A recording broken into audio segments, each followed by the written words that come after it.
Apa yang dimaksud dengan al-huda itu? Itulah Al-Quranul Karim. Maka Al-Quran ketika menjelaskan jati dirinya, hudal lil muttaqin, hudal linnasi wa bayyinatin minal huda wal furqan, qad ja'akum burhanum min rabbikum wa anzalna ilaikum nuran mubina, qad ja'akum minallahi nurun wa kitabun mubin, yahdi bihillahu manittaba'a ridwanahu subulas salam wa yukhrijuhum minaz zulumati ilan nuri biiznih wa yahdihim ila siratim mustaqim. Ya ayyuhan nas qad ja'atkum mau'izatun min rabbikum wa shifaa'un lima fis suduri wa hudaw wa rahmatul lil mu'minin. Inna hadzal qur'ana yahdi lillati hiya aqwam wa yubashshirul mu'minina alladhina ya'maluna as-salihati anna lahum ajran kabira. Wa nunazzilu minal qur'ani ma huwa shifaa'u wa rahmatun lil mu'minin wa la yazidu zalimina illa khasara. Kalau sebutkan semua ayatnya itu sampai subuh juga tidak selesai. Nabi membawa petunjuk. Nah, petunjuk itulah Al-Quran yang kita bicarakan dari sejak semalam ya, tadi pagi. Bagaimana Al-Quran itu, kehebatan Al-Quran itu. Membacanya dimuliakan, menghafalnya dimuliakan, mengamalkan isi dan kandungannya juga dimuliakan. Luar biasa, luar biasa. Dan juga Nabi diberikan oleh Allah otoritas untuk menjelaskan Al-Quran itu. Tadi disebutkan ayat 44 dari surah An-Nahl, wa anzalna ilaika dzikra litubayyana linnasi ma nuzzila ilaihim wa la'allahum yatafakkarun. Maka ketika kita mempelajari, ingin mencari tahu makna dari petunjuk itu, kandungan isi Al-Quran, maka Al-Quran sendiri sudah menjelaskan. Ayat 109 surah Al-Kahfi yang sering kita baca, qul law kana al-bahru midadan li kalimati rabbi lanafidal bahru qabla an tanfada kalimatu rabbi walau ji'na bimithlihi madada. Ayat ini ditafsirkan oleh ayat 27 surah Luqman, walau annama fil ardi min syajaratin aqlamun wal bahru yamudduhu min ba'dihi sab'atu abhurim ma nafidat kalimatullah innallaha azizun hakim. Maka tadi dikatakan ketika kita memahami ayat Al-Quran, satu kata saja sudah punya makna, apalagi dia menjadi kalimat yang jumlahnya ada 77.934 kalimat. Kalau satu huruf saja punya makna, kalimat tentu mempunyai makna yang lebih banyak. Maka dipastikan untuk mendekati Al-Quran, mempelajari isi dan kandungan Al-Quran, itulah yang sering kita sebut dengan memerlukan seperangkat ilmu. Mempelajari Al-Quran tidak dikatakan mempelajari ilmu Al-Quran, tetapi mempelajari ulumul Quran. Artinya apa? Begitu banyak disiplin ilmu yang harus kita pelajari. Al-Imam Az-Zarkashi katakan ada 47 disiplin ilmu yang harus kita pelajari. Di ujung pembukaannya itu beliau katakan apa? I'lam, annahu ma min naw'in min hadhil anwa' illa walau aradal insanu istiqsa'ahu, bukan aha, lastafrara umrahu walam yuhkim amrahu. Jadi satu saja kita pelajari, 47 itu, dari 47 itu dipastikan umur kita habis, yang dicari juga belum selesai. Begitu sampai kepada Imam As-Suyuti yang jaraknya hanya 100 tahun lebih. Imam Az-Zarkashi 794, As-Suyuti 911. Kata beliau, ilmu Al-Quran sudah tidak 47 lagi, sudah jadi 80 cabang. Nah, kita belajarnya apa?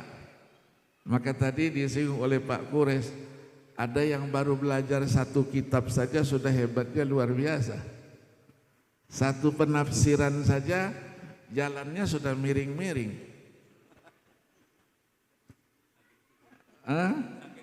Saking syukur. Begitu dijelaskan oleh Nabi dengan as-sunnah an-nabawiyah atau al-hadith an-nabawiyah syarif. Juga ketika kita mempelajarinya, ingin mempelajarinya, ulama juga tidak mengatakan kita belajar ilmu hadis, enggak. Belajar ulumul hadis, qawaidul hadis, usulul hadis, mustalahul hadis, dengan segala ragamnya, menunjukkan bahwa ilmunya juga banyak. Ilmunya juga banyak. Berapa banyaknya? Kalau kita urut dari Imam Al-Hakim An-Naisaburi yang wafat 405 Hijriah, bukunya Kitabu Ma'rifati Ulumil Hadis, beliau katakan ada 52 cabang. Sudah lebih banyak dari ilmu Al-Quran. Sampai Khatib Al-Baghdadi, Abu Nu'aim Al-Asbahani, dan seterusnya, sampailah kepada Ibnu Salah. Ibnu Salah Asy-Syahrazuri yang wafat 643. Muqaddimahnya yang dikenal, dipelajari semua orang. Sampai dikatakan kalau orang mau belajar ilmu hadis, belum dikatakan belajar ilmu hadis kalau belum baca muqaddimahnya Ibnu Salah itu. 33 kitab. Ada syarahnya, ada mukhtasaratnya, disarahkan begitu kepanjangan, dibuat ringkasannya. Beliau katakan sudah 65 cabang. Dari 52 sudah 65. Begitu sampai ke Imam As-Suyuti, kata Imam As-Suyuti, anwa'u ulumil hadithi katsiratun la tu'addu. La tu'addu artinya la tuhsa. Nah, bagaimana keluasannya? Kalau Al-Quran begitu luasnya, ilmu hadis juga begitu. Dikomentari oleh seorang ulama abad ke-6 Hijriah yang wafat 584 Hijriah yang bernama Abu Bakar Muhammad bin Musa Al-Hazimi. Dia punya buku namanya Al-Ujalah. Dia katakan anwa'u ulumil hadithi katsiratun tablughu mi'ah. 100-an. Terusannya apa? Kullu naw'in minha ilmun mustaqil. Dulu asbabul wurud, pembahasan ilmu hadis. Sekarang sudah menjadi ilmu asbabil wurud. Apalagi semua sudah menjadi ilmu. Nah, ujungnya yang tidak enak itu. Lau anfaqat talibu fihi umrahu ma adraka nihayatahu. Fihi bukan fiha. Kalau ada orang yang ingin mempelajarinya satu saja, dia habiskan umurnya, ma adraka nihayatahu. Dipastikan dia tidak akan sampai ke ujungnya. Itulah yang dikumpulkan oleh ulama-ulama hadis dengan anwa'u kutubil hadis. Ada namanya Al-Jami'. Kita diperkenalkan Al-Jami'-nya cuman Jami' Bukhari, Muslim, sudah. Yang lain mana? Ada Jami' Abdul Razzaq, ada Jami' Ats-Tsauri, ada Jami' Ibnu Uyainah, ada Jami' siapa lagi? Kemana itu semuanya? Ada namanya Sunan yang menghimpun hadis dengan sistematika fikih. Dia perkenalkan sama kita As-Sunanul Arba'ah saja. Ad-Darimi jarang disinggung, Ad-Daruqutni jarang disinggung, apalagi As-Sunanul Kubra karyanya Al-Imam Al-Baihaqi yang wafat 458 Hijriah itu 7 jilid besar. Masanid, Masanid itu kitabnya ada 82 kitab Masanid. Musnad yang dikenalkan sama kita apa? Musnad Ahmad bin Hanbal saja satu, padahal ada Musnad Tayalisi 204 Hijriah, Al-Humaidi gurunya 13 jilid dia tulis yang wafat 219 Hijriah. Terus musnad-musnad yang lain guru-gurunya punya, Musnad Ishaq bin Rohawi, Musnad apa lagi? Ada lagi namanya Mustadrak. Mustadrak itu temuan Imam Al-Hakim dengan kepiawaiannya. Beliau bisa menangkap persyaratan kesahihan sebuah hadis dari Imam Bukhari dan Imam Muslim. Hadza sahihun ala syarti al-Bukhari wa Muslim. Sahih ala syarti al-Bukhari, sahih ala syarti Muslim. 7 jilid besar. Itu pun guru saya ada namanya Syekh Mahmud Miro. Ketika saya di Madinah dia ngajar saya. Disertasinya apa? Temuan lagi. Al-Istidrak fi mastadrakahul Hakim fil Mustadrak. 6 jilid. 6 jilid. Nanti siapa lagi yang menemukan lagi? Al-Istidrak min al-Istidrak. Terus mustakhraj. Mustakhrajat Bukhari ada, Muslim ada. Ada lagi yang namanya Al-Muwatta. Kita dikenalkan Muwatta'nya satu saja, Imam Malik saja. Apa enggak ada kita Muwatta' yang lain? Masya Allah. Dikumpulkan oleh Nazir Hamdan, diberi judul Al-Muwatta'at. Ibnu Abi Dhi'ib 157 Hijriah sudah nulis duluan. Apalagi Al-Atraf, Atraf ala Sahihain Al-Wasiti, kemudian Al-Musili, kemudian ada Ibnu Asakir menulis Al-Ashraf ala Ma'rifatil Atraf 571, disyarahkan oleh Al-Mizzi menjadi Tuhfatul Ashraf bi Ma'rifatil Atraf 9 jilid 742. Ibnu Hajar menulis Ittihaf al-Maharah fi Asanidil Asyarah, Masanidil Asyarah. Busiri yang menulis Burda itu muhaddis besar juga 840 Hijriah. Ada lagi Musannaf. Musannaf itu tidak ada yang kecil. Kitabnya satu itu 13 jilid. Abdul Razak, Ibnu Abi Syaibah, ada lagi Al-Ajza, ada lagi Az-Zawaid, dan lain-lainnya. Banyak, artinya apa? Ilmu agama yang sumbernya Al-Quran dan As-Sunnah, referensinya begitu banyak. Belum berbicara fikih. Dari situlah muncul fikih. Maka tadi kita dimotivasi untuk terus belajar. Jangan merasa cukup dengan ilmu kita. Itulah yang tadi akan mengganggu wasatiyah tadi itu. Dengan kedangkalan ilmu kita, kita merasa sudah hebat sendiri. Padahal kita baru baca satu buku, sementara yang lain bukunya puluhan dan bahkan ratusan. Maka seorang ulama ketika ditanya, man ahwajun nasi ilal ilm? Dijawabnya, ahwajun nasi ilal ilmi humul ulama. Kenapa? Karena katanya, la tazalu aliman ma kunta muta'alliman wa idza staghnaita kunta jahilan. Jadi yang dikatakan orang yang alim itu orang yang terus belajar. Kalau merasa cukup, dia tidak menyandang predikatnya sebagai seorang alim lagi. Dia sudah seorang yang jahil. Nah, ilmu terus berkembang. 1 minggu saja judulnya sama, tulis dengan orang yang berbeda. dari berbagai universitas di dunia ini. Mau ilmu yang mana? Saya mengikuti terus perkembangan itu.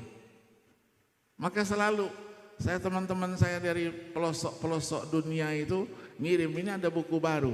Saya bilang jangan cerita barunya, kirim sama saya bukunya itu, baru benar. Kalau enggak, kirim PDF-nya. Maka saya selalu share pada mahasiswa-mahasiswa saya. Jadi kalau ikut mata kuliah saya pulang paling tidak 3 karton, 4 karton. Kalau dia copy buku itu. Tapi kalau enggak, insya Allah HP-nya hilang, datanya juga hilang. Nah, saotak. Iya, jadi ketika ngajar nanti mengingat HP saya hilang, maka saya enggak bisa lagi menyampaikan ilmu pengetahuan. Begitu banyaknya. Ya, apalagi kita berbicara tafsir dengan segala metodenya yang dikembangkan, kajian-kajian yang terus. Maka tadi kata Pak Kures, kita harus mempunyai satu sikap. Yang lama oke, tapi yang baru, yang namanya nawazil, yang namanya qadaya mu'asirah harus kita sikapi secara ilmiah. Jangan langsung mengambil keputusan, kamu salah, yang benar saya. Kamu ndak ikut saya, ndak masuk surga, masuk neraka.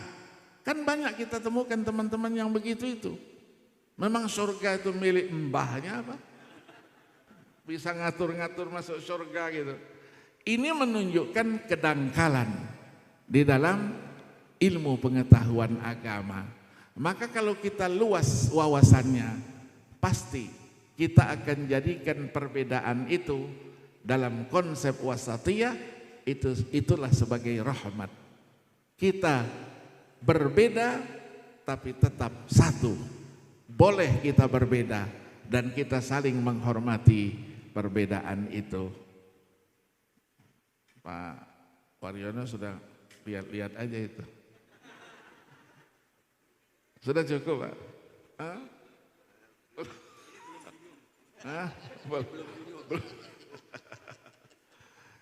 Iya, artinya apa? Artinya ilmu agama ini luas dan kita dalam menyampaikannya, kalau kita kembalikan tadi rahmatan lil alamin, Nabi itu ja'ahum bil huda, allamahum ba'dal jahalah, wahadahum minad dhalalah, wan najata minasy syaqawatil uzma, wa nalu ala yadayhil khairatil katsira fil akhirati wal ula. Ujungnya apa? Hattal kuffara ruhimu bih. Apa itu? Haitsu ukhira uqubatuhum fid dunya wa lam yasta'silhumul adzab. Kenapa? Karena dalam ayat 33 surah Al-Anfal, wa ma kana Allahu liyu'adzibahum wa anta fihim wa ma kana Allahu mu'adzibahum wa hum yastaghfirun. Kalau dulu atau Allah jelaskan dalam surah Al-Ankabut ayat 40 itu, fakullan akhadna bidzambih faminhum man arsalna 'alaihi hasibah wa minhum man akhadathu as-sayhah wa minhum man khasafna bihil ard wa minhum man aghraqna wa ma kana Allahu liyadzlimahum walakin kanu anfusahum yadhlimun. Maka Allah firmankan rahmatan lil alamin. Nabi itu untuk semuanya. Maka ketika menyikapi tradisi-tradisi yang ada dalam kehidupan masyarakat pada waktu itu, ketika tradisi itu sudah merupakan bahagian dari kehidupannya, Rasul tidak langsung sekali pukul, tidak. Ada satu proses. Itulah pengharaman riba, itulah pengharaman khamar. Tidak sekali haram, tidak. Ada satu proses, ya, ada marahil sampai diharamkan. Itu mendidik kita bahwa kita juga di dalam menyampaikan dakwah kita harus memperhatikan itu semuanya. Jangan karena tidak pernah ada pada zaman Nabi dikatakan bid'ah. Bacalah hadis, hadisnya cuma satu itu. Iyyakum wa muhdatsatil umur fa inna kulla muhdatsatin bid'ah wa kulla bid'atin dhalalah wa kulla dhalalatin finnar. Iya, kalau dalam kajian kul itu kulliyat. Kulliyat itu dia kaidah atau dhabit fikhi. Dhabit fikhi. Kaidah saja punya mustasnayat, apalagi dhabit fikhi. Likulli qaidatin mustasnayat. Apa mustasnayat itu? Dihukumkan apa? Apakah dia aghlabiyah, dia aktsariyah? Maka ketika kita sampai di situ, tidak boleh kita tafsirkan kullu bid'atin dhalalah, putus, enggak. Kullu bid'atin sayyi'atin dhalalatun. Karena ada al-bid'ah al-hasanah, malah anak Indonesia yang menulis di Kairo itu. Al-bid'atul hasanah inda Syafi'iyah. Ya, saya dikirim dulu, ya, turun mahasiswa kita, saya dikirim naskahnya itu. Jadi ada bid'atul hasanah. Jadi manahijul muhadditsin di dalam memahami hadis Nabi betul. Ada yang tekstual, ada yang kontekstual. Kita hidupnya sudah beda dari zaman Nabi dulu. Maka kalau dipahami secara tekstual, berarti yang memahami itu walaupun benar secara keilmuan, tapi hidupnya terlambat. Dia seharusnya 14 abad yang lalu dia hidup bersama Nabi. Ya, yang ketawa-ketawa ini setuju. Sudah ada. Iya. Iya, memahami kan begitu. Ya, jadi pemahaman hadis. Apakah semua ayat ada sababun nuzulnya? Tidak. Hadis ada sababun wurudnya? Enggak. Tapi Muhammad Abu Syuhbah katakan ada dia, ibtidai ada. Kenapa? Karena wahyu tidak pernah diturunkan hampa kultural, enggak pernah. Jadi ada secara historisnya, sosiologisnya, antropologisnya, itu harus kita pahami. Bacanya Asbabul Wurud karyanya Imam As-Suyuti saja, Al-Luma' fi Asbabi Wurudil Hadis. Itu hanya memuat 96 sababul wurud. Belum selesai, beliau sudah meninggal dunia dulu. Maka diteruskan Ibnu Hamzah Al-Husaini yang wafat 1220 Hijriah, Al-Bayan wa Ta'rif fi Asbabi Wurudil Hadis An-Nabawi Syarif. 3 jilid. Lebih dari 1000 hadis yang ada sababul wurudnya. Nah, apakah dipahami sababun nuzul? Ayat ada sababun nuzul dipahami begitu? Enggak, kata ulama, al-ibrah bi umumil lafzi la bi khususis sabab. Kalau dipakai al-ibrah bi khususis sabab la bi umumil lafaz, banyak ayat-ayat yang konteksnya ketika diturunkan sahabatnya sudah enggak ada lagi, manusianya sudah enggak ada lagi. Terus berlaku juga buat kita atau hanya untuk sahabat saja?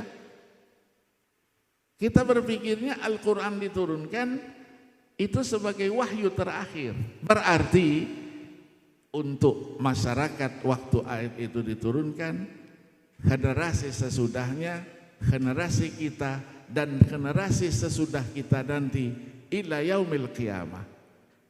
Maka Allah jamin, inna nahnu nazzalna dzikra wa inna lahu lahafizun. Maka ada lajnah tafsir itu tadi. Iya, kenapa inna? Kata ulama isyarah, ada apa? Musyarakatul ghair. Siapa itu?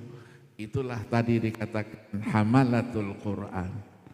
Ada orang yang hafal Quran itu matanya beda dengan mata orang biasa.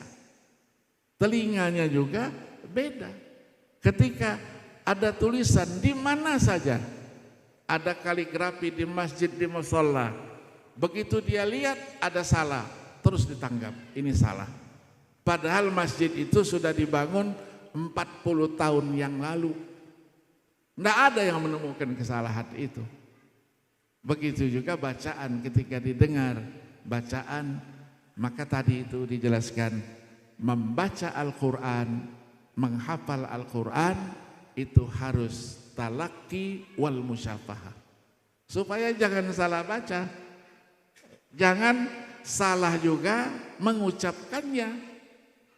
Ya, ada diceritakan tadi Ustaz Barihun diceritakan itu almarhum dulu Kiai Badawi dulu megangin orang baca Fatihah saja berapa hari baru selesai. Saya juga begitu dulu sama ayah saya. Saya umur 5 tahun sudah jadi qori kemana-mana, haji kecil katanya. Karena ayah saya ahlul Quran di rumah. Kata ayah saya, baca Quran, belajar Al-Quran, kalau gurunya banyak ada variasi, tapi harus talaki. Ditunjuklah pada seorang guru, namanya Kiai Haji Muhammad Yusuf. Saya datang, Pak Kiai, saya disuruh abah ke sini, suruh belajar tajwid terutama, karena Pak Kiai, Masya Allah tajwidnya, oh bagus katanya, coba baca dulu. Baca apa? Fatihah aja lah baca. Begitu sampai waladhdallin, Allah bagus katanya bacaannya. Coba sekali lagi, bagus katanya. Begitu ketiga kali dipegangnya, baju saya itu bisa dipers tuh airnya. Ya, begitu sampai waladhdallin aja nggak selesai. Waladhdallin, bocor dia bilang. Bocor itu, enggak pas itu. Saya bilang bagaimana bocor Pak Yai, saya bilang. Itu angin keluar dari hidung. Apa dia bilang? Jangan bohongi saya. Kalau orang membaca, enggak mungkin ada angin yang keluar dari hidung. Coba katanya, kalau masuk ke dalam, diambilnya lilin. Lilin di sudutnya, dipegang sama dia. Walau bergerak enggak itu? Enggak bergerak. Kalau sudah enggak bergerak, baru benar bacaannya. Oh, begitu sampai begitu. Ya, saya lapor sama abah saya. Bah, Pak Kiai Yusuf luar biasa, Bah. Luar biasa bagaimana? Nih, baju saya basah nih semuanya. Baru baca Fatihah, belum baca yang lainnya. Artinya harus talaki wal musyafahah. Ya, itulah tadi sudah diperpanjang pembahasannya dengan sebutan sanad. Jadi kita harus ada tasalsul sanad dan kita sudah terbitkan sanad itu. Ya, kita sudah terbitkan qiraatnya, sudah kita terbitkan dan sudah kita launching ya ketika kita musabaqah di Banjarmasin kemarin itu. Jadi kita kaya dengan ulama-ulama dan itu perlu terus kita kembangkan sehingga sanad Al-Qur'an yang terus bersambung ya sampai dengan Allah Subhanahu wa Ta'ala itu menjadi bahagian yang harus kita ajarkan kepada anak-anak kita. Termasuk disiplin ilmu agama. Semua disiplin ilmu agama harus ada sanadnya. Kalau tidak ada sanadnya, katanya as-sanad, katanya kalau tidak ada yuzilul barokah. Tidak ada barokahnya. Saya dulu jemput bola, siapa yang pakar di sini, terutama dosen-dosen saya ngaji. Ini fikih, ngaji apa fikih? Karena ulama-ulama dulu itu, guru-guru saya dulu senior-senior. Ngajar apa? Nggak pakai buku dia, hafal semua, matannya hafal. Ngaji Qalyubi dengan Syekh Mahmud Abdul Daim, ketika ngajar saya usianya sudah 96 tahun. Meninggal dalam usia 109 tahun. Dikelari dengan Syafi'iyul Asr. Ngaji Qalyubi 3 bulan dari habis asar sampai maghrib, belum pindah-pindah dari muqaddimahnya dan tidak pernah berulang. Saya perhatikan dari hari pertama penjelasannya tidak pernah berulang. Terus saya tanya, mata nabda ya fadilatul syekh, kapan kita mulai? Dia bilang bada'na min zaman, katanya. Iya benar. Sudah, besok enggak usah datang lagi. Mulai arwi hadzal kitab an syaikhi wa syaikhi an syaikhihi ajastukum. Dikasihkan semua. Itu keberkahan. Ya, itu keberkahan dari guru-guru. Nah, itulah yang dilakukan oleh para kiai-kiai pimpinan pondok, khususnya pondok tahfidzul Quran. Maka ada yang bisa mendeteksi, ada anak yang datang diawasi sama dia kan, ya kamu bisa, ini pulang, ini bisa masuk, ini. Kenapa? Firasatul mu'min, Dia sudah lihat mana yang mampu, mana yang tidak. Cepat hafalan perlu, tapi tidak ya menghilangkan tadi itu perhatian kepada tajwid apa gitu. Ya, saya juga di Medan saya punya yayasan Hufaz Center Indonesia itu. Sudah 4 kali wisuda, 48 orang.